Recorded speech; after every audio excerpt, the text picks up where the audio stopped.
اور جس شخص کو اللہ گمراہ رہنے دے تو اس کے بعد اس کا کوئی دوست نہیں۔ اور تم ظالموں کو دیکھو گے کہ جب وہ دوزخ کا عذاب دیکھیں گے تو کہیں گے کیا دنیا میں واپس جانے کی کوئی سبیل ہے؟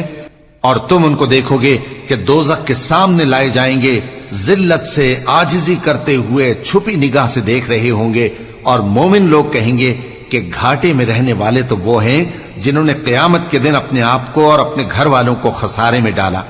دیکھو کہ بے انصاف لوگ ہمیشہ کے دکھ میں پڑے رہیں گے، اور اللہ کے سوا ان کے کوئی دوست نہ ہوں گے کہ اللہ کے سوا ان کو مدد دے سکیں، اور جس کو اللہ گمراہ رہنے دے اس کے لیے ہدایت کا کوئی رستہ نہیں۔ ان سے کہہ دو کہ قبل اس کے کہ وہ دن جو ٹلے گا نہیں اللہ کی طرف سے موجود ہو، اپنے پروردگار کا حکم قبول کر لو۔ اس دن تمہارے لیے نہ کوئی جائے پناہ ہوگی اور نہ تم سے گناہوں کا انکار ہی بن پڑے گا۔